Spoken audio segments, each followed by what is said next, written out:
करण्यासाठी शिंदेंनी मोठी खेळी खेळल्याचे बोलले जात आहे। ओसी आणि पागडीच्या निर्णयामुळे लाखो मुंबईकरांना फायदा होणार आहे।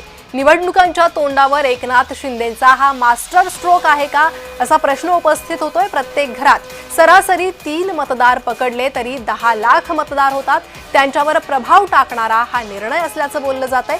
मुंबईकर अनेक वर्षांपासून या निर्णयाची वाट बघत होते, त्यामुळे ऐन महापालिका निवडणुकींच्या पार्श्वभूमीवर शिंदेंचा हा मोठा मास्टर स्ट्रोक बोलला जातोय।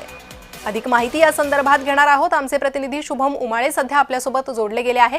शुभम, आपण पाहतोय उबाठाला चितपट करण्यासाठीच तर शिंदेंचा हा निर्णय नाहीये ना, असा प्रश्न आता उपस्थित होतोय।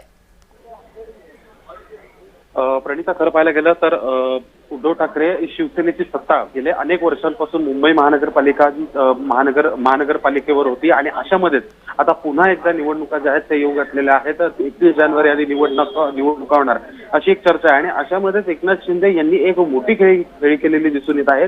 एकनाथ शिंदे यांनी कालच अधिवेशनादरम्यान जे आहे ओसी जे आहे तर मुंबईच्या प्रलंबित इमारतींचे ते देण्याचा शब्द जो आहे तो दिलेला आहे आणि लवकरच सर्व इमारतींना जे आहेत ओसी मिळणार आहेत। सुमारे 20,000 इमारतींना या ओसी मिळणार आहेत आणि समजा 3 लाख कुटुंब समजा यामध्ये राहत असतील तर मग 10 लाख मतदार जे आहेत ते त्यांना कुठेतरी फायदा जो आहे तो होताना दिसून येईल। थेट एकनाथ शिंदेच्या याच्यामध्ये मतं जी आहेत ती जमा होण्याची शक्यता आहे। खरं तर महायुती म्हणून एकत्रित जाणार आहेत आणि अशामध्येच एकनाथ शिंदे हे पहिल्यांदाच स्थानिक स्वराज्य संस्थांच्या निवडणुकीमध्ये समोर जाताना दिसून येणार आहेत आणि अशामध्येच शिवसेना पक्षाला त्यांच्या पक्षाला जो आहे तो या ओसीच्या निर्णयामुळे फायदा होताना थेटपणे दिसून येत आहे। आणि तो किती मोठा फायदा हा शिंदेंना होतो आणि त्याचा उद्धव ठाकरे यांच्या पक्षावर काय परिणाम होतो शुभम, तेही पाहणं महत्त्वाचं आहे। धन्यवाद तुम्ही दिलेल्या माहितीसाठी।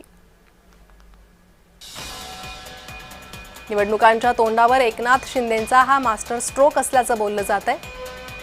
तर मुंबईतील मतदारांवर मोठा प्रभाव एकनाथ शिंदे यांच्या या निर्णयामुळे